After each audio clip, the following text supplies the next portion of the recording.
नमस्कार। 22 दिन 22 video 22 PDF PAT 2022 की जो पॉलिटी सीरीज है उसमें एक बार फिर से आपका बहुत बहुत स्वागत है। आज हम शुरू करते हैं भारत की संचित निधि पर भारित व्यय। इससे एक क्वेश्चन बनता है, वो क्या बनता है? सबसे पहले तो ये बनता है कि कोई भी आपको दे देगा पदाधिकारी, जैसे राष्ट्रपति या लोकसभा अध्यक्ष या कोई भी तो उनके बारे में पूछ लेते हैं कि इनको सैलरी कहाँ से मिलती है। तो उसमें है भारत की संचित निधि पर भारित व्यय। तो उसमें देखते हैं कि ये होता क्या है। पहले तो संचित निधि देख लेते हैं। तो संचित निधि वह निधि है जिसमें सरकार द्वारा अथवा उसकी ओर से प्राप्त सभी राजस्व जमा कराया जाता है। या तो सरकार द्वारा या फिर उसकी ओर से प्राप्त जितना भी रेवेन्यू है वो जमा कराया जाएगा, वो कहलाएगा भारत की संचित निधि। और क्या क्या ऐड होगा इसमें? इसके अलावा नए ऋण, पुराने ऋण की अदायगी इत्यादि से भी जो प्राप्त होने वाला धन है वो भी इसी में जमा कराया जाता है। नए ऋण और पुराने ऋण की अदायगी आदि से जो प्राप्त धन होगा वो भी भारत की संचित निधि में जमा कराया जाएगा। और इस निधि में से धन केवल और केवल संसद की पूर्व अनुमति से खर्च किया जाएगा। कुछ खर्चे ऐसे भी हैं जिन्हें संविधान द्वारा संचित निधि पर भारित घोषित किया गया है और ये खर्चे संसद की स्वीकृति के बिना भी संचित निधि से लिए जा सकते हैं। देखो, सबसे पहले तो ये है कि जो खर्च करना है वो संसद की पूर्व अनुमति से ही करना है, लेकिन संविधान द्वारा कुछ खर्च ऐसे ऐसे हैं जो संचित निधि पर भारित घोषित किए गए हैं। उन खर्चों को करने के लिए या पेमेंट करने के लिए संसद की अनुमति आवश्यक नहीं है। और वो कौन कौन से हैं, इसी पे क्वेश्चन बनता है। तो वो देख लो वो कौन कौन से हैं। तो इनमें पहला है राष्ट्रपति का वेतन, भत्ता व अन्य व्यय। तो राष्ट्रपति पे जो कुछ व्यय होगा वो भारत की संचित निधि पे भारित व्यय हैं और इसे खर्च करने के लिए या देने के लिए संसद की पूर्व अनुमति आवश्यक नहीं है। और बाकी जो संचित निधि पर खर्च है उसके लिए संसद की पूर्व अनुमति आवश्यक है। इसके अलावा राज्यसभा के सभापति एवं उपसभापति तथा लोकसभा अध्यक्ष तथा उपाध्यक्ष के वेतन एवं भत्ते भी, और सर्वोच्च न्यायालय के न्यायाधीशों का वेतन, भत्ता और पेंशन, नियंत्रक महालेखा परीक्षक का वेतन, भत्ता तथा पेंशन, और ऐसा ऋण जिनका दायित्व भारत सरकार पर वो भी, और भारत सरकार पर किसी न्यायालय द्वारा दी गई डिग्री या पंचाट। इसके अलावा कोई अन्य व्यय जो संविधान द्वारा या संसद विधि द्वारा संचित निधि पे भारित, मतलब किसी को भी संसद घोषित कर सकती है। इनडायरेक्टली देखें तो पूर्व अनुमति यहाँ भी होगी, क्यों? संसद ने घोषित कर दिया। लेकिन डायरेक्टली देखें तो इनके लिए पूर्व अनुमति की आवश्यकता नहीं है। इन 6 और 7 ये मिला लो ना, कैग वाला भी, तो 7 चीज़ों के लिए। और ये क्या है? भारत की संचित निधि पर भारित व्यय हैं। और संचित निधि से मासिक वेतन, मतलब ये जो 7 चीज़ें बताई हैं इनकी क्या सैलरी है? तो देखो, ये करंट अफेयर्स में देखना, सैलरी बदलती रहती है इसलिए यहाँ पर हम नहीं बता रहे हैं। माने राष्ट्रपति का वेतन कितना, उपराष्ट्रपति का वेतन कितना, लोकसभा अध्यक्ष का वेतन कितना, लोकसभा उपाध्यक्ष का वेतन कितना, ये सारे, राज्यपाल की सैलरी कितनी, पेंशन कितने, ये सब करंट में देखेंगे हम। और आगे देख लो कि जो इम्पोर्टेंट पॉइंट है कि आपातकाल में राष्ट्रपति के अतिरिक्त सभी के वेतन में कटौती की जा सकती है। मतलब इमरजेंसी जब लगेगी तो सबका वेतन कट जाएगा सिवाय किसके? राष्ट्रपति के।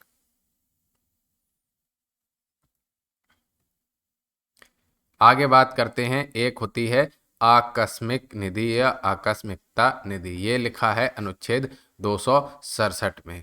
तो भारत की आकस्मिक निधि की स्थापना संविधान के अनुच्छेद 267 द्वारा संसद में दिए गए अधिकार के तहत 1950 में संसद द्वारा की गई थी। ये इंपॉर्टेंट है। यह निधि राष्ट्रपति के पास रहती है और इसमें से अचानक होने वाले, आकस्मिक है ना, तो अचानक होने वाले खर्चे के लिए धन उपलब्ध कराया जाता है।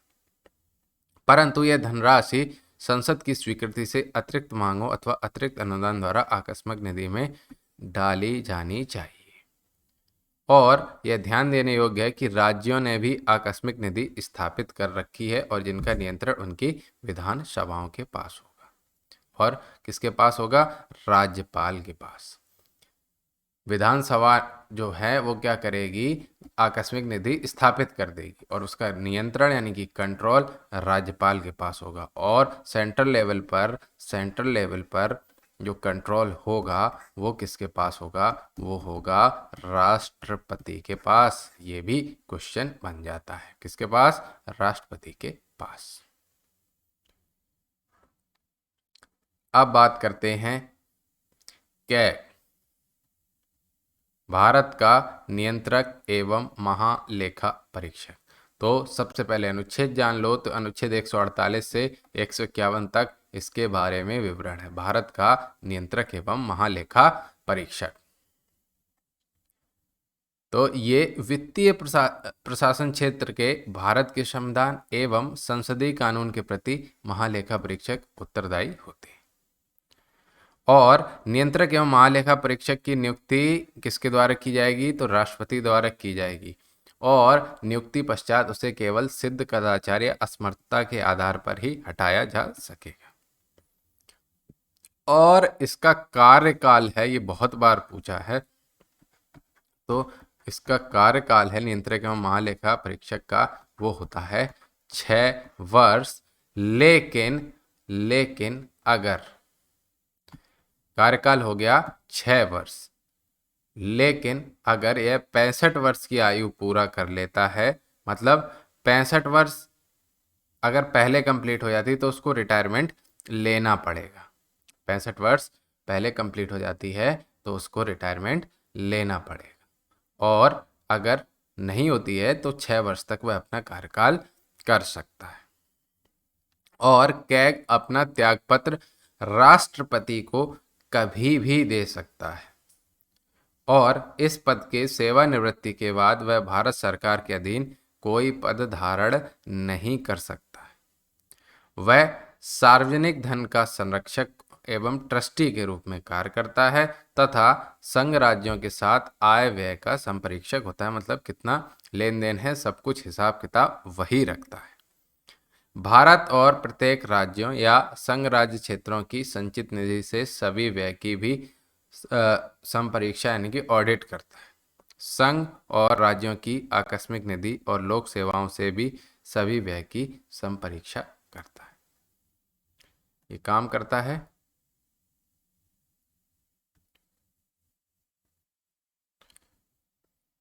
आगे देखते हैं।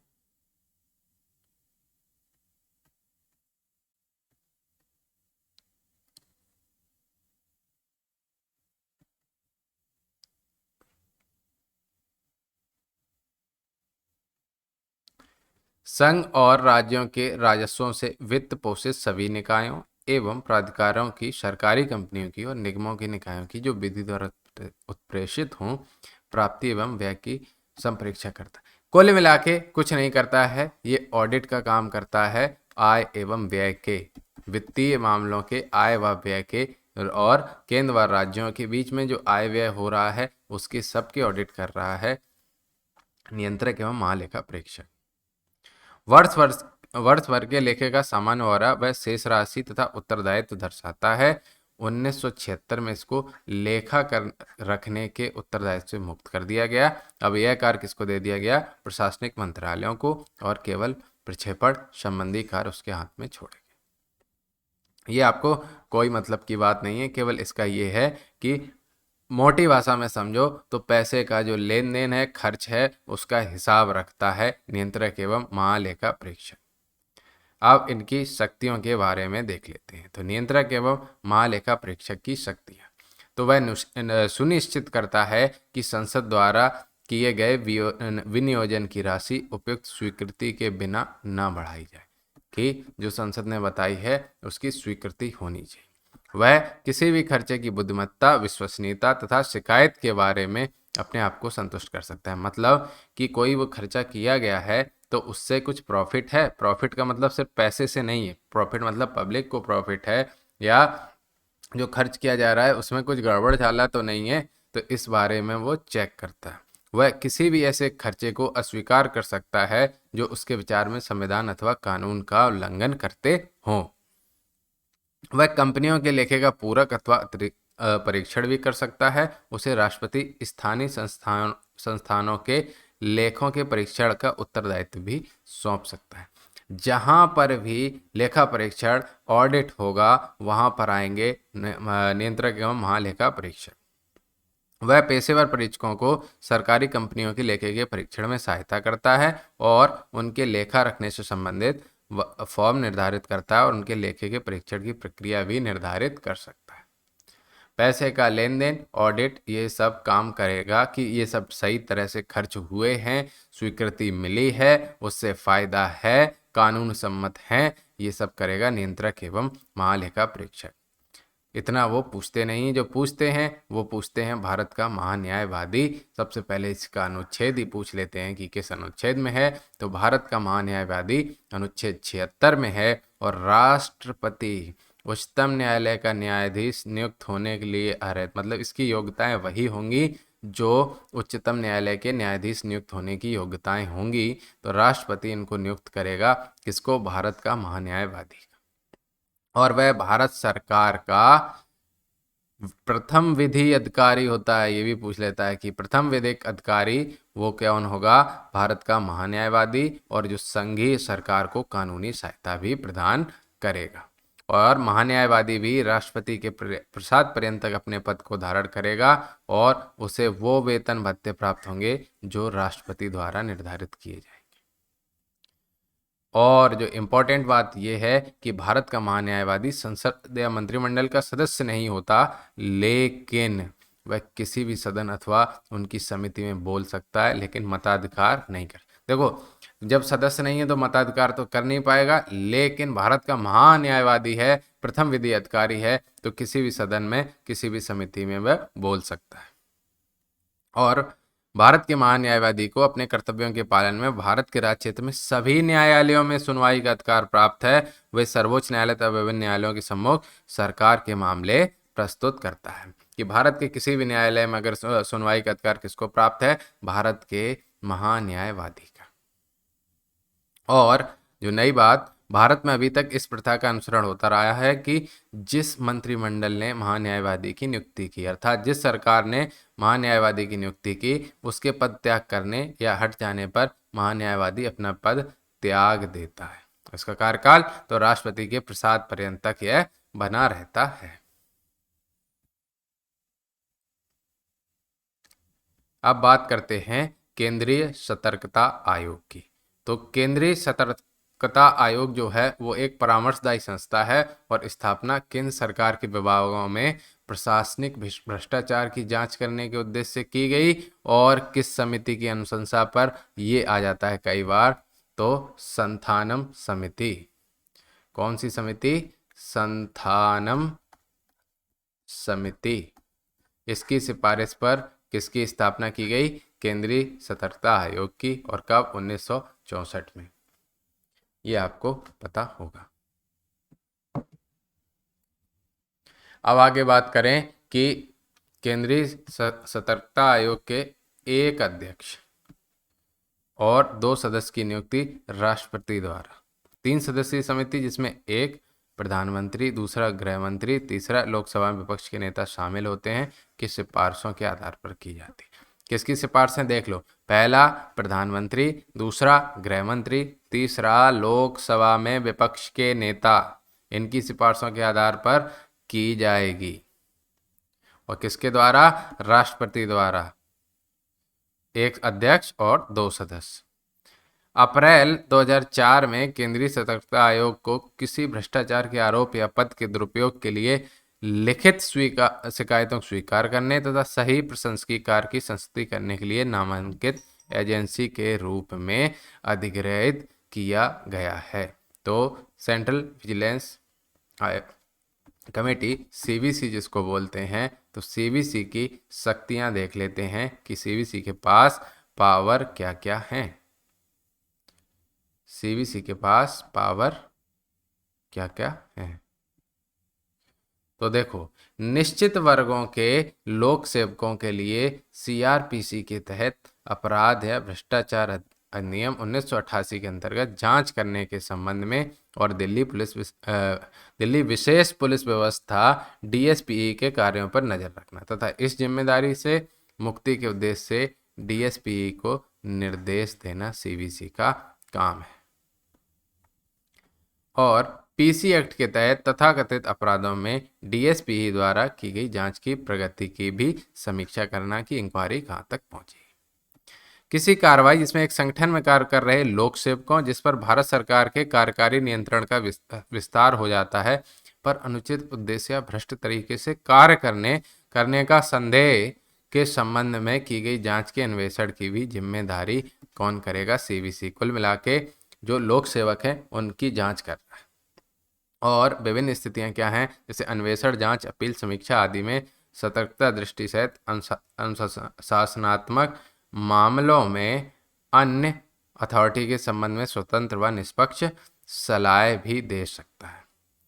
भारत सरकार के मंत्रालयों या विभागों अथवा अन्य संगठनों जिन पर केंद्र सरकार की कार्यकारी शक्ति का विस्तार किया गया है में सतर्कता एवं भ्रष्टाचार विरोधी कार्यों की सामान्य जांच या सुपरविजन करना भी सीवीसी का काम है। इसके अलावा निदेशक सीबीआई, निदेशक प्रवर्तन निदेशालय जिसको बोलते हैं ईडी तथा डीएसपी में एसपी और उनके वरिष्ठ अधिकारियों की कमिटी ऑफ सिलेक्शन की भी अध्यक्षता करेगी सीवीसी कमेटी। जनहित प्रकटीकरण अनौपचारिक के संरक्षण के तहत प्राप्त शिकायतों में जांच की जिम्मेदारी संभालना तथा उचित कार्यों की संस्तुति करना भी काम करेगा सीवीसी। अब बात करते हैं प्रशासनिक अधिकरण। तो ये बनाए गए अनुच्छेद 323 का। एक बात याद रखो, जो सीधे सीधे अनुच्छेद होते हैं जैसे 1, 2, 3, 122, 123 वो होते हैं मूल संविधान में, और जिसमें का, खा, गा, ई, एफ एफ कुछ जुड़ जाए इसका मतलब है ये संशोधन के बाद में जोड़े गए, ये ध्यान रखना। तो जैसे क्वेश्चन पूछ लेना कि निम्न में से मूल संविधान में कौन से आर्टिकल हैं, और आपको लिखित में मिल जाए 13 का, 14 का, और इधर मिल जाए 323 का, और एक कोई मिल जाए 112। ठीक है, तो आंख बंद करके ऑप्शन लगा देना 112, क्योंकि जो काखा गा ये सब जो होते हैं ये बाद में जोड़े जाते हैं, मूल में काखा गा नहीं होता है, ध्यान रखना। तुक्का लगाना है, ये तुक्का नहीं है, मतलब अकल से तुक्का लगाना है, वो बता रहे हैं आपको। तो प्रशासनिक अधिकरण 323 का में है, तो 42वें संविधान संशोधन द्वारा संविधान में भाग 14 का तथा अनुच्छेद 323 का, देखो कहा था 323 का और 323 खा जोड़कर प्रशासनिक अधिकरण के गठन तथा उसकी अधिकारिता के संबंध में प्रावधान किया गया है। और राज्य प्रशासनिक अधिकरण के सदस्यों की नियुक्ति संबंधी राज्य के राज्यपाल द्वारा की जाएगी। और प्रशासनिक अधिकरण अधिनियम 1985 के तहत ये याद नहीं रखना है, 1 नवंबर को दिल्ली में केंद्रीय प्रशासनिक अधिकरण जिसको बोलते हैं कैट की स्थापना की गई। कब? 1985 के तहत। बाद में इसी अधिनियम के तहत 17 राज्यों में राज्य प्रशासनिक अधिकरण स्थापित किया गया, बिल्कुल याद नहीं रखना है। और अधिकरण के सदस्य न्यायिक और प्रशासनिक दोनों क्षेत्रों से राष्ट्रपति द्वारा नियुक्त किए जाते हैं। ये याद रख लेना है कि दोनों क्षेत्रों से होते हैं, न्यायिक और प्रशासनिक दोनों क्षेत्रों से, और नियुक्ति इनकी राष्ट्रपति द्वारा और राज्यों में राज्यपाल के द्वारा। अब बात करते हैं कि वरीयता क्रम पूछ लेता है, तो वरीयता क्रम आप देख लीजिए, सबसे ऊपर तो राष्ट्रपति होता है और दूसरे नंबर पर उपराष्ट्रपति होता है ऑर्डर भारत में। तो सबसे ऊपर राष्ट्रपति, दूसरे पर उपराष्ट्रपति, तीसरे पर प्रधानमंत्री होता है। प्रधानमंत्री कितने नंबर पर होता है पूछ लेगा, 3rd। तो पहला राष्ट्रपति, दूसरा उपराष्ट्रपति, तीसरा प्रधानमंत्री, और चौथा राज्यपाल संबंधित राज्य के अंदर, और 5वां भूतपूर्व राष्ट्रपति, और 5A उप प्रधानमंत्री, और 6ठा भारत का मुख्य न्यायाधीश लोकसभा का अध्यक्ष। तो अब आप ये पूरी लिस्ट देख लेना, पीडीएफ आपके ग्रुप में है। अभी हम क्या बोले, खामखा जो लिखा है वही तो बोलना है, इसमें समझाना क्या है, बस ऑर्डर ये आप 7 तक तो याद रख ही सकते हैं। ठीक है, ये है ऑर्डर, ये देख लेना, पीडीएफ ग्रुप में है, टेलीग्राम की लिंक डिस्क्रिप्शन में है, वहाँ से चले जाइए, ये आप डाउनलोड कर लें। अब फिर से आता है इम्पोर्टेंट टॉपिक। अभी देखिए, दो टॉपिक थे वो इतने इम्पोर्टेंट नहीं थे, केवल भारत का महान्यायवादी और उसका अनुच्छेद, यही इम्पोर्टेंट था। बाकी तो हमने आपको ऐसे ही बता दिया। अब आते हैं फिर से इम्पोर्टेंट टॉपिक, राज्य की कार्यपालिका व विधायिका। तो संविधान के भाग 6 में राज्यों के शासन के लिए एक सी संरचना बताई गई है। तो सबसे पहले आ जाते हैं राज्य की कार्यपालिका में राज्यपाल। तो सभी राज्यों में कार्यपालिका का प्रमुख कौन होगा? राज्यपाल। और केंद्र में कौन होता है? राष्ट्रपति। तो राज्य की समस्त कार्रवाई राज्यपाल के नाम से संचालित होगी, लेकिन वास्तविक शक्ति किसके पास होती है? मंत्रिमंडल के हाथ में। और राज्यपाल नाम मात्र का प्रमुख होता है, ये बात तो सबको पता है।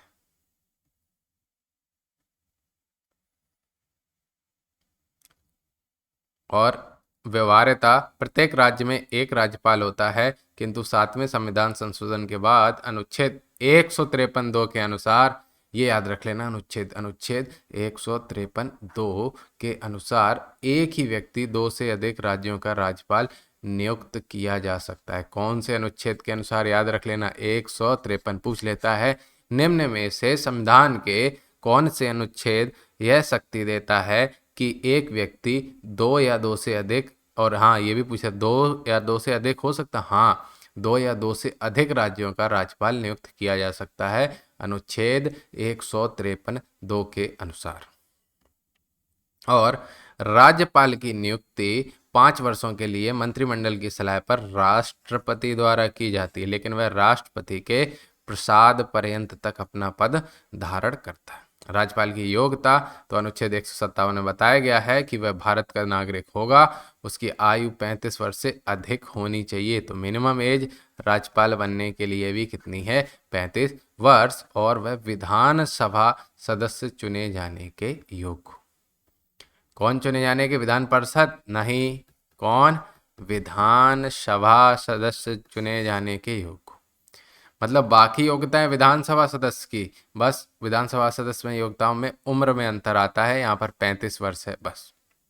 और किसी भी प्रकार के लाभ का पद धारण नहीं करता।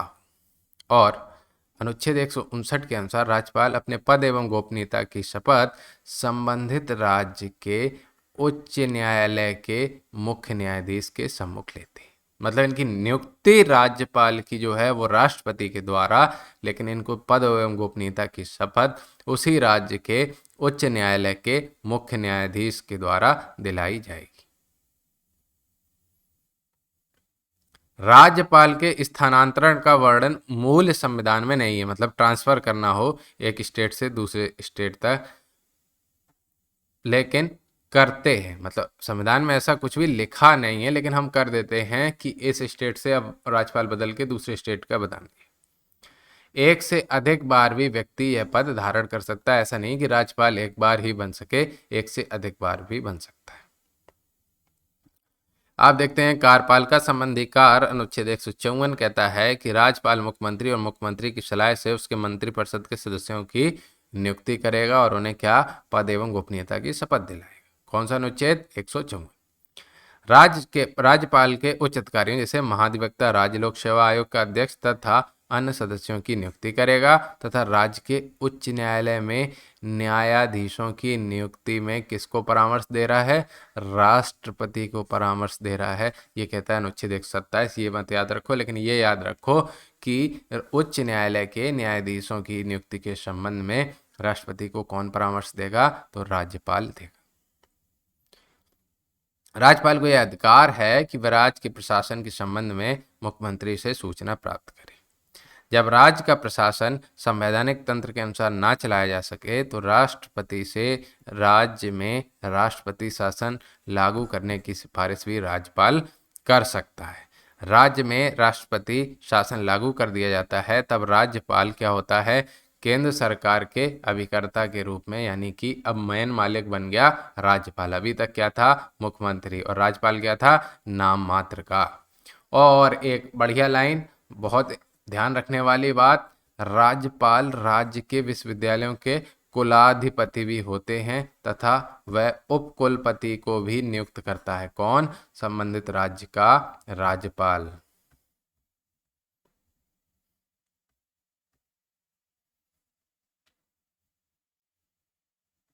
अब बात करते हैं विधायी अधिकारी, अनुच्छेद 174। तो राज्यपाल राज्य विधानमंडल का एक अभिन्न अंग है, ये बात ध्यान रखना, अलग नहीं है। और वह राज्य विधानमंडल के सत्र को आहूत कर सकता है, स्थगित कर सकता है और राज्य विधानसभा को भंग भी कर सकता है।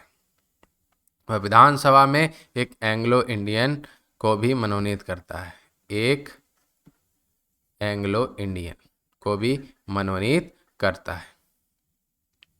वह राज्य विधान परिषद की कुल सदस्य संख्या के 6वें भाग 1/6 भाग के लिए सदस्यों जिनका विज्ञान, साहित्य, कला, समाज सेवा, सहकारी आंदोलन आदि क्षेत्रों में विशेष ज्ञान, अनुभव या योगदान हो, उनको भी नियुक्त करता है। ये पूछा गया है कि कितने सदस्यों को, तो 1/6 है। आप लोग 1/12 लगा के आते हैं, जो कि गलत है। 1/6 है, याद रखना, 1/6 है, जो कला, विज्ञान, साहित्य, समाज सेवा आदि से संबंधित होते हैं। और यदि राज्य विधानसभा के किसी सदस्य की अयोग्यता का प्रश्न उठता है तो अयोग्यता संबंधी विवाद का निर्धारण राज्यपाल करेगा, लेकिन किसके परामर्श से? चुनाव आयोग के परामर्श से। राज्य विधानमंडल द्वारा पारित कोई भी विधेयक राज्यपाल के हस्ताक्षर के बाद क्या बन जाता है? अधिनियम बन जाता है। क्या बन जाता है? अधिनियम बन जाता है। राज्यपाल धन विधेयक के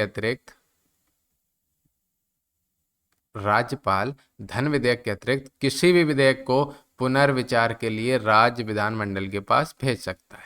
धन विधेयक में क्या होगा? धन विधेयक में जब आपने राज्यपाल से पूर्व अनुमति ले ली तो वह वापस क्यों भेजेगा? कहेंगे भैया आप सही तो पूछ के लाए थे, अब आप ही मना कर रहे, अपनी बात से पलटो मत। तो राज्यपाल कहता है कि भैया ऐसा है, धन विधेयक से हमें मतलब नहीं है, हमसे आप अनुमति एक बार ले गए, दोबारा हम रोकेंगे नहीं। और उसके अलावा उसकी इच्छा है कि दोबारा राज्य विधानमंडल के पास भेज दे कि भाई देखो इस पे विचार करो, कुछ चेंज वेंज हो पाए तो कर लेना। लेकिन विधानसभा अगर दोबारा भेज दे कि भाई हमने देख लिया, कोई दिक्कत नहीं है, तो फिर राज्यपाल को उस पर सहमति देना ही पड़ेगा, उसके लिए वह बाध्य है। कहेगा हम क्या मूर्ख बैठे हैं, हम भी तो जनता से चुन के आए हैं, बार बार तुम ज्ञान दे रहे हो। तो कहेगा ऐसी बात नहीं है, वैसा लॉ साइन कर ही देते हैं। अब बात करें तो राज्य विधानसभा में धन विधेयक राज्यपाल के अनुमोदन के बाद ही प्रस्तुत किया जाता है, हम आपको बता चुके हैं। और ये बढ़िया अनुच्छेद है, इसलिए याद करना है, अनुच्छेद 201। इसके तहत राज्यपाल कुछ विधेयक को राष्ट्रपति के लिए भी आरक्षित कर सकता है। तो पूछ लेगा निम्न में से किस अनुच्छेद के तहत राज्यपाल कुछ विधेयकों को राष्ट्रपति के लिए आरक्षित कर सकता है? तो आपका आंसर है अनुच्छेद 201 के तहत। इसके अलावा जो इम्पोर्टेंट है वो राज्यपाल की अध्यादेश जारी करने की शक्ति है, तो वह है अनुच्छेद 213। उसके अनुसार जब विधानमंडल सत्र प्रयोग में ना हो तथा राज्य सूची में वर्णित किसी विषय पर कानून बनाना, कौन सी सूची पर? राज्य सूची के विषय पर कानून बनाना आवश्यक हो तो राज्यपाल मंत्रिपरिषद की सलाह पर अध्यादेश जारी कर सकता है, अपने मन से नहीं। किसकी सलाह पर?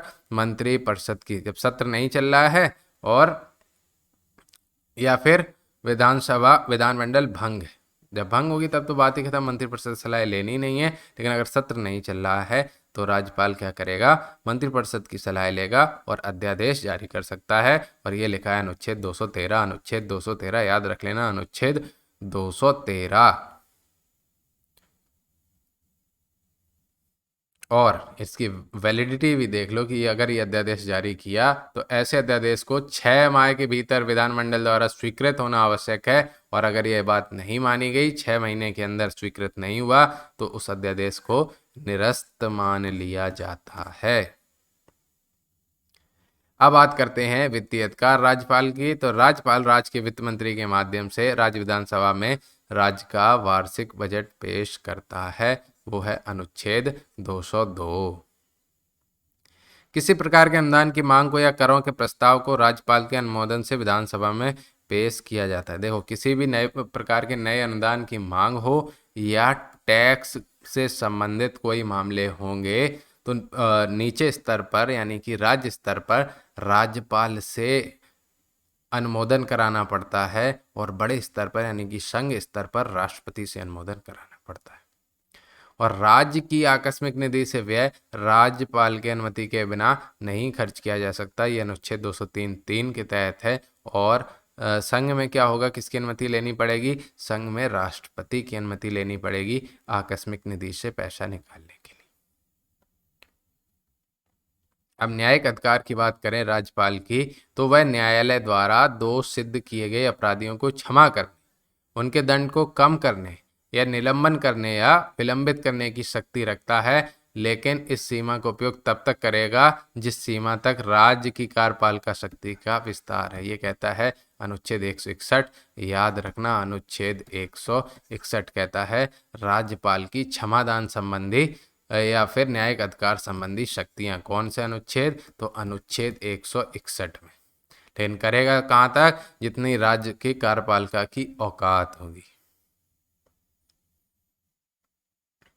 अब राज्यपाल की उन्मुक्तियां तथा विशेषाधिकार के बारे में बात करते हैं। तो राज्यपाल अपने पद की शक्तियों का प्रयोग तथा कर्तव्यों के पालन के लिए किसी न्यायालय के प्रति उत्तरदायी नहीं है। मान लीजिए वो कोई काम करते हैं सरकार का और कोई सरकार के खिलाफ केस करे, तो राज्यपाल उसके लिए उत्तरदायी नहीं होंगे, नहीं होंगे। कैसे? अगली लाइन आप पढ़ लीजिए, समझ में आ जाएगा। जैसे राज्यपाल की पदावधि के दौरान उसके विरुद्ध किसी भी न्यायालय में किसी भी प्रकार की आपराधिक कार्रवाई प्रारंभ नहीं की जा सकती, नहीं की जा सकती। और जब वह पद पर आरूढ़ हो तब उसकी गिरफ्तारी या कारावास के लिए किसी भी प्रकार से कोई आदेश भी जारी नहीं किए जा सकते। और राज्यपाल का पद ग्रहण करने से पूर्व या पश्चात उसके द्वारा व्यक्तिगत क्षमता से किए गए कार्यों के संबंध में कोई सिविल कार्रवाई करने से पहले उसे कितने महीने पहले सूचना देनी पड़ेगी? 2 माह पहले सूचित करना पड़ेगा कि आपके पद ग्रहण करने से पूर्व या पश्चात राज्यपाल ने कुछ किया है तो उसके खिलाफ कार्रवाई करने के लिए भी उसे 2 महीने पहले सूचना देनी पड़ेगी। अब बात करते हैं केंद्र सरकार के प्रतिनिधि।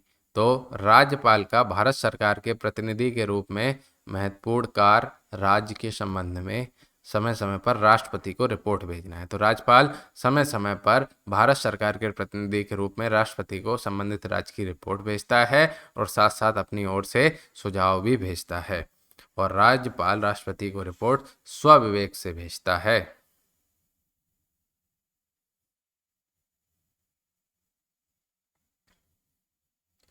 वैवेविक शक्तियां मतलब विवेक से काम कहाँ कहाँ करना है, तो ये देख लो।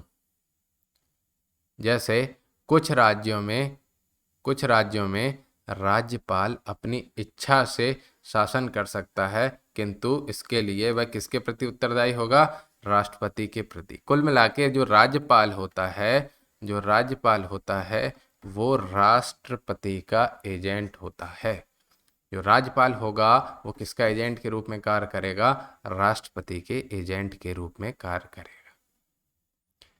असम के राज्यपाल अपने विवेक के अनुसार वह रकम अवधारित करेगा जो असम राज्य खनिजों की अनज्ञाप्तियों से उद्भूत होने वाले स्वामित्व के रूप में जिला परिषद को देगा। तो ये है क्या कंटेंट? होता क्या है कि असम में अगर खनन करना है तो एक जिला परिषद नाम की संस्था होती है, तो वह डिसाइड करती है कि इस खनन का कितना % या रेवेन्यू का या प्रॉफिट का कितना % जिला परिषद को मिलना चाहिए। तो ये डिसाइड करेगा राज्यपाल कि भाई इनको इतना % मिलना चाहिए। वही लिखा है कि अपने विवेक के अनुसार रकम निर्धारित कर देगा कि आपको प्राप्त होने वाली आय से कितना % जिला परिषद को मिल जाएगा। राष्ट्रपति यह निर्देश दे सकता है कि महाराष्ट्र या गुजरात के राज्यपाल का राज्य के कुछ क्षेत्रों में विकास के लिए विशेष कदम उठाने का विशेष उत्तरदायित्व होगा, जैसे विदर्भ या सौराष्ट्र।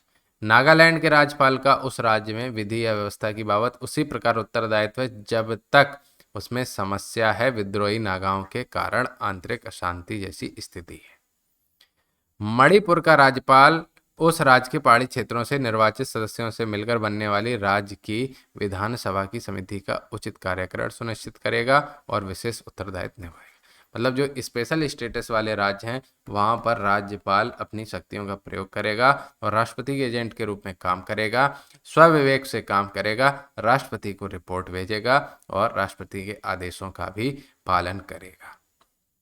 जब विधानसभा में किसी दल को स्पष्ट बहुमत प्राप्त नहीं होता है तो राज्यपाल अपने विवेक के अनुसार उस व्यक्ति को मुख्यमंत्री नियुक्त कर सकता है जिसे उसे लगता है कि ये विधानसभा में बहुमत साबित कर सकता है। जैसे एकनाथ शिंदे अभी करंट में महाराष्ट्र में, इनको राज्यपाल ने बुलाया कि भाई साहब आइए बहुमत सिद्ध करिए, हमें लगता है कि आपके पास बहुमत है। इसमें भी वह अपने विवेक का उपयोग करता है।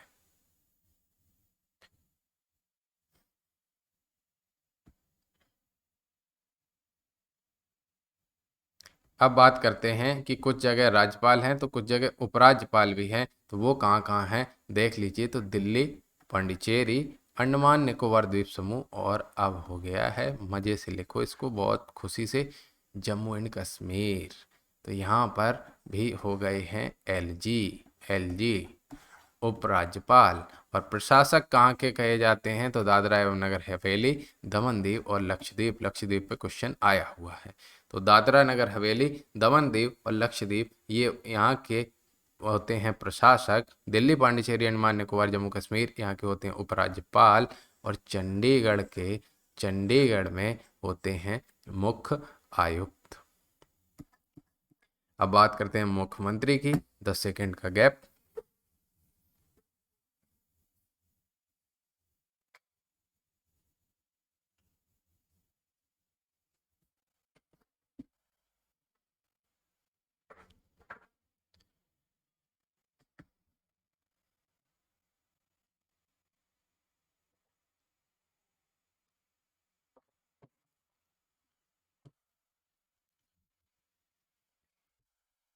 तो अभी तक तो हम कह रहे थे कि संवैधानिक प्रधान कौन था, तो संवैधानिक प्रधान था राज्यपाल।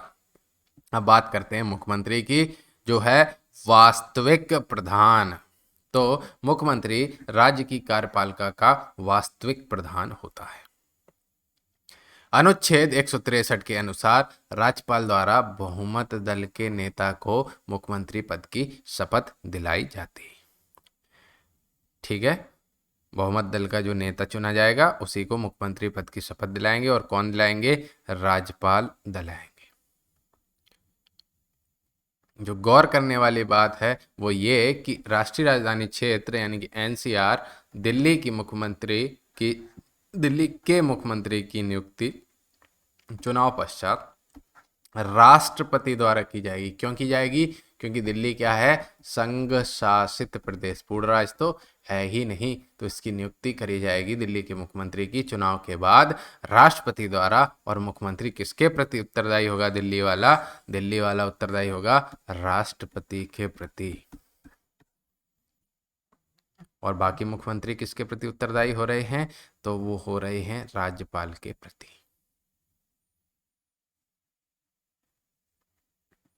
अब बात करते हैं मुख्यमंत्री के अधिकार व कर्तव्यों के बारे में। तो मुख्यमंत्री के अधिकार एवं कर्तव्य। तो मुख्यमंत्री मंत्रिपरिषद की बैठक की अध्यक्षता करेगा और सामूहिक उत्तरदायित्व के सिद्धांत का पालन करता है। सामूहिक उत्तरदायित्व का सिद्धांत क्या है? कि मंत्रिमंडल अगर अविश्वास में है तो पूरे मंत्रिमंडल को इस्तीफा देना पड़ेगा। और एक भी मंत्री के मतलब बिल पास नहीं होता है या अविश्वास प्रस्ताव पारित होता है तो मंत्रिमंडल और मुख्यमंत्री सहित सामूहिक रूप से इस्तीफा दे देते। वह राज्यपाल को राज्य के प्रशासन तथा विधायन संबंधी सभी प्रस्तावों की जानकारी भी देता है। और राज्य में असैनिक पदाधिकारियों के स्थानांतरण के आदेश मुख्यमंत्री के आदेश पर जारी किए जाते हैं। वह राज्यपाल को विधानसभा भंग करने की सलाह भी दे सकता है। वो कहे कि विधानसभा भंग कर दीजिए, राज्यपाल कहेगा ठीक है, जब तुम ही कह रहे हो, मेन मालिक कह रहा है तो हम हटा देते हैं, भंग कर देते हैं। जैसे नीतीश कुमार ने अभी किया, विधानसभा बोले भंग कर दो, बोले कर दिया। अगले दिन बोला हमको शपथ दिलाओ फिर से मुख्यमंत्री, उन्होंने कहा ठीक है चलो ये भी दिला देते हैं।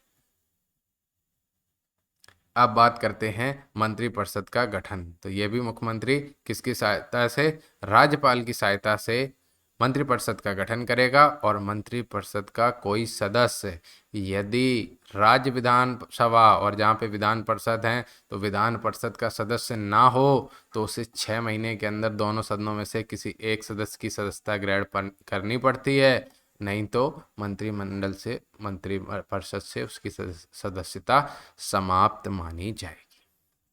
अब ये वाला एक इम्पॉर्टेंट पॉइंट है कि मंत्रिपरिषद का आकार कितना हो सकता है। तो 91 संविधान संशोधन अधिनियम 2003 के तहत मंत्रिपरिषद का आकार मुख्यमंत्री सहित मुख्यमंत्री को जोड़ते हुए 15% से अधिक नहीं होगा। लेकिन मान लो 15% की संख्या 12 से कम हो रही है तो बोल दिया है कि मिनिमम 12 मंत्री रख सकते हो इंक्लूडिंग चीफ मिनिस्टर। मतलब 12 मिनिमम सीमा 12 है और मैक्सिमम टोटल विधानसभा में जितने हैं उनका 15% से अधिक नहीं होगा। कि मान लो अगर विधानसभा में 100 हैं तो इनका 15% हो गया 15, तो 15 से ज़्यादा नहीं होगा। लेकिन मिनिमम कितना हो सकता है, 12। मिनिमम 12 होगा लेकिन 15% से अधिक नहीं होगा और उसमें 15% में मुख्यमंत्री भी शामिल होगा।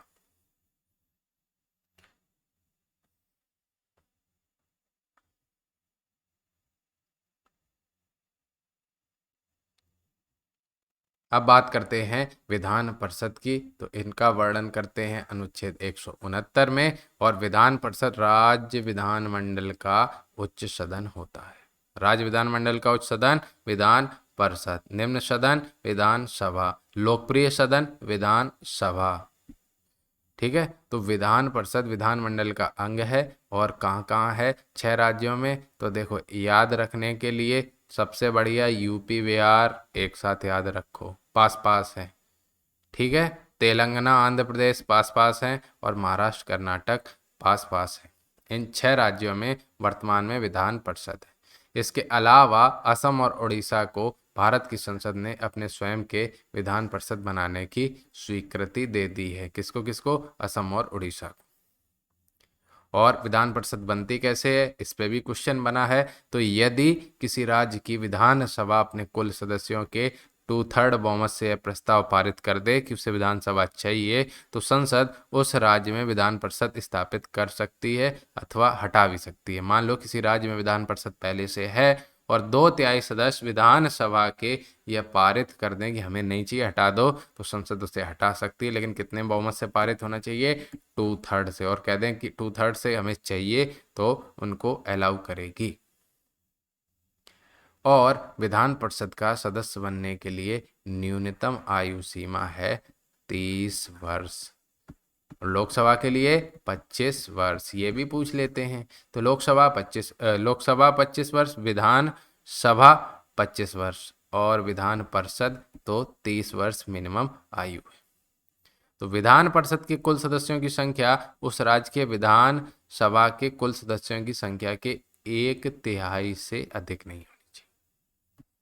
कितने से अधिक नहीं होनी चाहिए, विधान सभा के सदस्यों की कुल संख्या के 1/3 से ज़्यादा नहीं हो सकती। किंतु किसी भी अवस्था में विधान परिषद के सदस्यों की कुल संख्या जो जम्मू कश्मीर को छोड़कर 40 से कम नहीं होगी।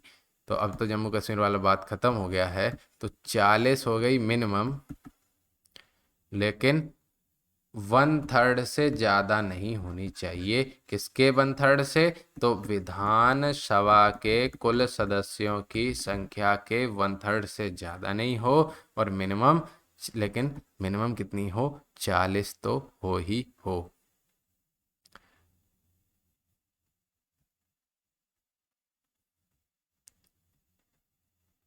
अब आते हैं विधान परिषद कैसा सदन है। तो जैसे राज्यसभा है वैसे ही विधान परिषद है। तो विधान परिषद एक स्थायी सदन है और प्रत्येक सदन का कार्यकाल 6 वर्ष होगा और हर दूसरे वर्ष 1/3 सदस्य क्या होंगे, छुट्टी पे चले जाएंगे, माने अवकाश ग्रहण करेंगे। विधान परिषद के सदस्यों का निर्वाचन कैसे होगा, आनुपातिक प्रतिनिधित्व की एकल संक्रमणीय मत पद्धति द्वारा होता है। और विधान परिषद का गठन देख लीजिए, इस पे क्वेश्चन बनता ही बनता है। तो 1/3 सदस्य नगर पालिकाओं, जिला बोर्डों, अन्य स्थानीय प्रशासन प्राधिकारियों से मिलकर बनने वाले निर्वाचक मंडलों द्वारा निर्वाचित होंगे। और 1/3 सदस्य राज्य की विधानसभा के सदस्यों द्वारा ऐसे व्यक्तियों द्वारा में चुने जाएंगे जो विधानसभा के सदस्य नहीं। किसके द्वारा चुने जाएंगे? 1/3 विधानसभा के सदस्यों द्वारा चुने जाएंगे, और ऐसे व्यक्ति होंगे जो विधानसभा के सदस्य नहीं होंगे। तो 1/3 ऊपर हो गए नगर पालिका, जिला बोर्ड, अन्य प्राधिकारियों से मिलकर बने निर्वाचक मंडलों से, और 1/3 हो गए विधानसभा के सदस्यों द्वारा चुने। इसके अलावा देख लो,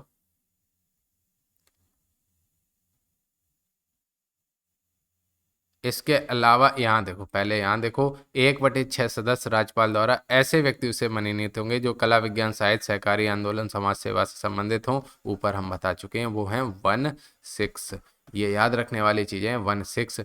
इसके अलावा 1/12 सदस्यों का निर्वाचन ऐसे व्यक्तियों द्वारा होगा जो किसी विद्यालय से कम 3 वर्ष पूर्व से स्नातक हैं। तो स्नातकों से कितने चुने जाएंगे? 1/12 सदस्य। और 1/12 सदस्यों का निर्वाचन शिक्षकों के निर्वाचन मंडल से होगा। ये शिक्षक उस राज्य में किसी शिक्षण संस्था में 3 वर्ष से, तो क्राइटेरिया क्या है? 3 वर्ष। तो 3 वर्ष से शैक्षणिक कार्यों में लगे हों, और ये शिक्षण संस्थाएं माध्यमिक पाठशाला से नीचे की ना हो। तो 1/12 हो गए ग्रेजुएट, और 1/12 हो गए शिक्षक। अगर दोनों मिला के पूछ ले कि ग्रेजुएट प्लस शिक्षक, यानी यूनिवर्सिटी से ग्रेजुएट प्लस शिक्षक कितने, तो 1/12 1/12 मिला के 1/6 होते हैं। लेकिन अलग अलग पूछे, याद रखना, क्वेश्चन पढ़ लेना कि केवल पूछ रहा है विश्वविद्यालय के स्नातक तो 1/12, केवल शिक्षकों के निर्वाचक मंडल तो 1/12, और दोनों पूछ ले कि स्नातकों प्लस शिक्षकों के निर्वाचन मंडल तो लिख देना 1/6। और 1/6 विज्ञान, साहित्य, कला, ये बहुत इंपॉर्टेंट पैट के लिए, इस बार के लिए। और अगली लाइन, विधान परिषद अपने सदस्यों में से ही किसका चुनाव करेगी? सभापति और उपसभापति का चुनाव करेगी।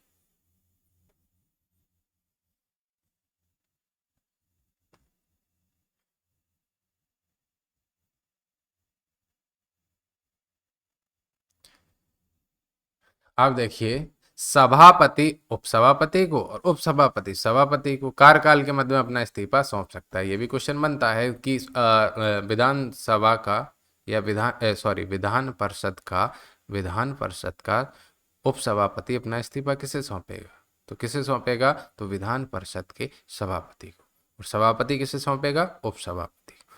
साथ ही विधान परिषद के सदस्य विशेष बहुमत द्वारा इसे अपदस्थ भी किया जा सकता है, लेकिन उसे 14 दिन की पूर्व सूचना देनी होगी। उसके बाद सदन में विशेष बहुमत पारित करें और इन दोनों को हटा सकते हैं। लेकिन कितने दिन पहले, ये क्वेश्चन कई बार आया है, कितने दिन पहले की पूर्व सूचना? 14 दिन। अब बात करते हैं विधान परिषद के कार्यों के बारे में। तो धन विधेयक और वित्तीय विधेयक के अलावा कोई भी विधेयक विधान परिषद में प्रस्तुत किया जा सकता है। तो जिस तरह से धन विधेयक वहां पर ऊपर संघ में लोकसभा में प्रस्तुत किया जा सकता था, केवल और केवल धन विधेयक और वित्तीय विधेयक हैं वो लोकसभा में, वैसे ही यहाँ पर भी केवल विधानसभा में धन विधेयक और वित्तीय विधेयक का उपयोग करेंगे, विधान परिषद में इनको पेश नहीं कर सकते। इसके अलावा और विधेयक होंगे तो जी हाँ, बिल्कुल पेश किया जाए। वित्तीय विधेयक के मामले में विधान परिषद को 14 दिन के अंदर अपनी सिफारिशों के साथ विधेयक को विधानसभा के पास भेजना पड़ता है। कितने दिन के अंदर? 14 दिन के अंदर अपनी सिफारिश बता दो कि भाई इसमें ऐसा ऐसा चेंज हम चाह रहे हैं, वो उसके साथ भेज दो कि भाई देखो इसमें कुछ हो सकता है। मानने के लिए बाध्य नहीं है, लेकिन और साधारण विधेयक के पारित होने पर विधान परिषद अधिक से अधिक कितनी दिन तक रोक सकती है? तो अधिक से अधिक 4 माह तक रोक सकती है। 3 माह पहली बार और 1 माह दूसरी। मतलब आपने साधारण विधेयक पारित किया मान लीजिए विधानसभा में, फिर आपने विधान परिषद में भेज दिया, तो पहली बार में वह उसे 3 महीने तक होल्ड पर रख सकती है। उसके बाद पुनः मान लो विधानसभा ने विधान परिषद में भेज दिया तो दोबारा वो 1 महीने तक होल्ड कर सकती है। तो साधारण विधेयक मैक्सिमम कितने दिन अगर होल्ड करना चाहे, यानी कि लटकाना चाहे, तो विधान परिषद 4 महीने तक लटका सकती है, और वित्त विधेयक को 14 दिन तक ही रोकेगी। उसके बाद आपको सिफारिशों के साथ भेजना होगा और वो सिफारिशें मानने के लिए विधानसभा बाध्य नहीं है। इसके अलावा विधान परिषद किसी विधेयक को समाप्त नहीं कर सकती है।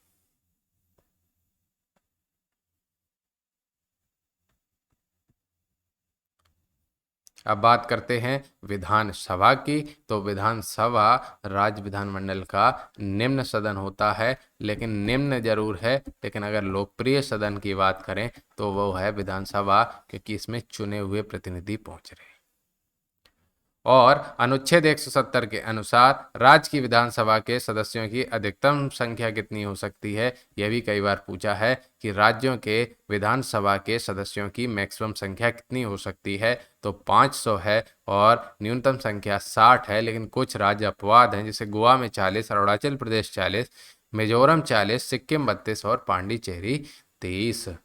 तो अगर राज्यों की बात करें तो मिनिमम संख्या कहाँ पर है पूर्ण राज्यों की, तो वो है सिक्किम में, और केंद्र शासित की बात करें तो पांडिचेरी में 30। इसके अलावा गोवा और अरुणाचल प्रदेश में 40-40 है, लेकिन संविधान के अनुसार मिनिमम संख्या है 60 और मैक्सिमम संख्या है 500।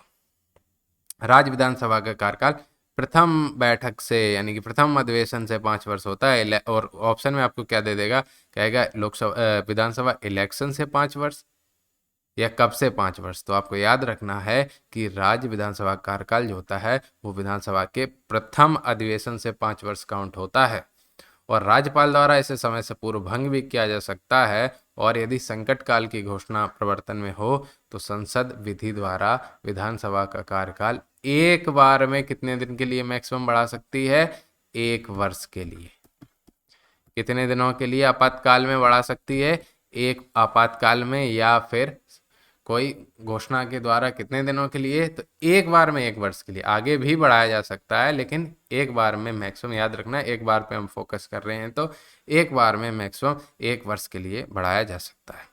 और जम्मू कश्मीर में विधानसभा का कार्यकाल प्रथम अधिवेशन में 6 वर्ष का होता था, अब रह गया है 5। और विधानसभा में निर्वाचित होने के लिए न्यूनतम आयु सीमा बता चुके हैं 25 वर्ष। और कोरम बोलते हैं गण पूर्ति, यानी कि मिनिमम संख्या। तो विधानसभा में विधान परिषद की मिनिमम संख्या कुल सदस्य संख्या, जो उपस्थित सदस्य हैं, ये भी टोटल नहीं, जो प्रेजेंट सदस्य हैं, मतलब टोटल मतलब मैक्सिमम 500 है, ये नहीं। मान लीजिए कहीं पे 434 ही हैं, तो उसका 10% यानी कि 1/10 भाग उपस्थित होगा, तो वो कहलाएगी गण पूर्ति। ये 500 जो है, ये तो बोले मैक्सिमम संभव है कि इतनी सीटें हो सकती हैं, लेकिन वर्तमान में कितनी हैं, मान लो 434 लोग विधानसभा में चयनित हुए हैं, तो चुने गए हैं, तो उनका 10% इतना मिनिमम उपस्थित होगा, तभी कार्रवाई की जाएगी, चालू की जाएगी विधानसभा और विधान परिषद की। वही कहलाता है गण पूर्ति या फिर कोरम। और विधानसभा अपने सदस्यों में से एक अध्यक्ष और एक उपाध्यक्ष का चुनाव भी करती है। अब जो एक क्वेश्चन बनता है वो भी देख लीजिए।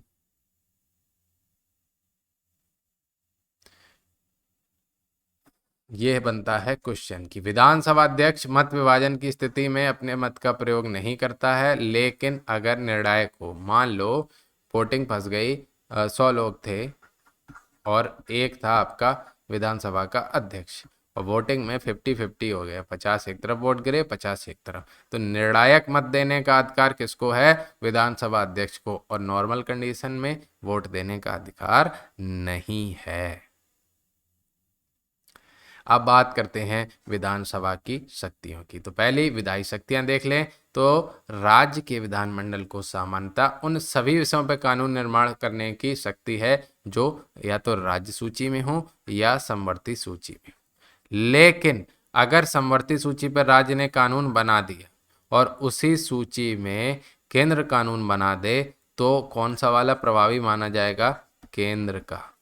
कौन सा, केंद्र का कानून प्रभावी माने समवर्ती सूची पर किसकी चलेगी, समवर्ती सूची पर अगर केवल राज्य ने बनाया तो राज्य की चलेगी, लेकिन अगर उसी पर कानून बना दे केंद्र, तो कौन सा वाला कानून माना जाएगा, केंद्र सरकार वाला। अब वित्तीय शक्तियां देख लेते हैं विधानसभा की। तो धन विधेयक केवल विधानसभा में ही प्रस्तुत किया जाता है, ये हमें बहुत पहले से पता है। और कोई विधेयक धन विधेयक है या नहीं, इसका विनिश्चय मतलब कौन करेगा ये भी देख लेना, विधानसभा अध्यक्ष करेगा। और संघ लेवल पे कौन करेगा कोई विधेयक धन विधेयक है कि नहीं, वो करता है लोकसभा अध्यक्ष। और राज्य लेवल पर विधानसभा अध्यक्ष यह डिसाइड करेगा कि कोई विधेयक धन विधेयक है या नहीं। और वित्त मंत्री राज्यपाल के नाम से, किसके नाम से, राज्यपाल के नाम से प्रत्येक वर्ष आय व्यय का लेखा जोखा बजट प्रस्तुत करता है। वित्त मंत्री प्रस्तुत जरूर करता है लेकिन किसके नाम पर, राज्यपाल के नाम से। और विधानमंडल से विनियोग विधेयक पास होने पर ही सरकार संचित निधि से व्यय हेतु धन निकाल सकती है। और ऊपर की तरफ लोकसभा में भी विनियोग विधेयक के पास हुए बिना कोई भी धन संचित निधि से निकाला नहीं जा सकेगा। अब बात करते हैं विधान सभा की प्रशासनिक शक्तियों के बारे में। तो मंत्रिपरिषद सामूहिक रूप से किसके प्रति उत्तरदायी होती है, तो मंत्रिपरिषद सामूहिक रूप से विधानसभा के प्रति उत्तरदायी होती है। आपको ऑप्शन में मिल जाएंगे, कहीं राष्ट्रपति मिल जाएगा, कहीं पर विधान परिषद मिल जाएगा, कहीं पर राज्यपाल मिल जाएगा, लेकिन और कहीं पर मुख्यमंत्री भी मिल जाएगा ऑप्शन में। लेकिन एक बात याद रखें कि मंत्रिपरिषद सामूहिक रूप से विधानसभा के प्रति उत्तरदायी होती है। विधानसभा या विधान परिषद के सदस्यों द्वारा मंत्रियों से उनके विभागों के संबंध में प्रश्न पूछे जा सकते हैं।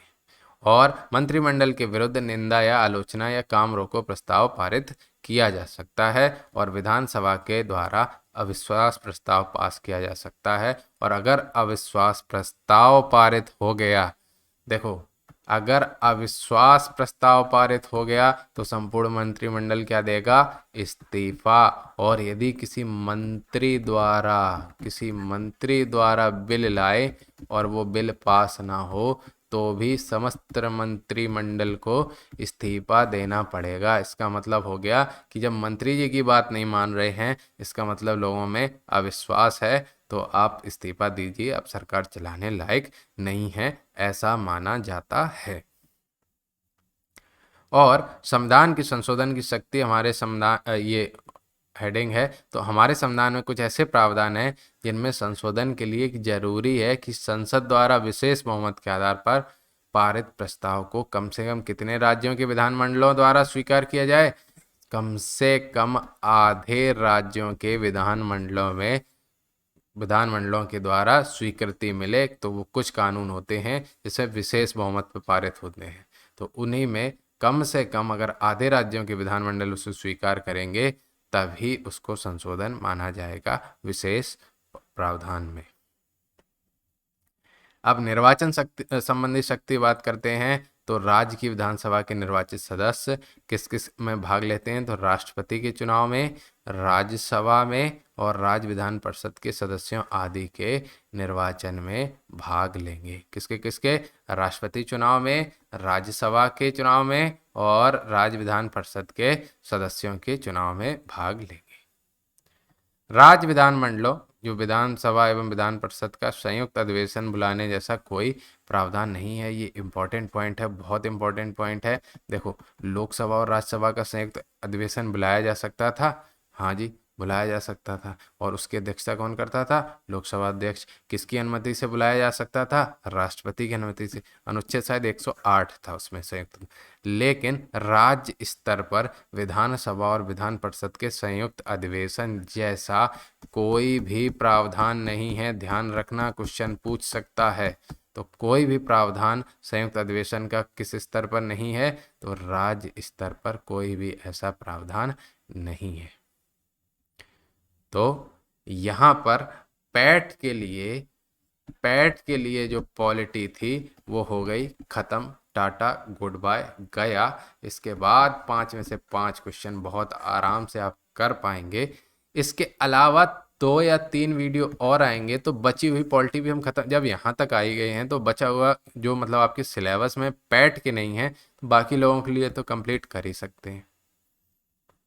और इतनी मेहनत कर रहे हैं, थोड़ी बहुत आप लोग भी दरिया दिली दिखाइए, चैनल को सब्सक्राइब करिए, दोस्तों के साथ शेयर करिए। और गारंटी हमारी है कि ये 22 वीडियो देखने के बाद अगर आपके पैट में जितना भी एग्जाम में आएगा 90 to 95% डायरेक्टली, और मैथ्स वगैरह में क्या होता है ना, डेटा चेंज, बस इससे बाहर आ जाए तो कहना कि आपने पढ़ाया था, टाइम बर्बाद हो गया।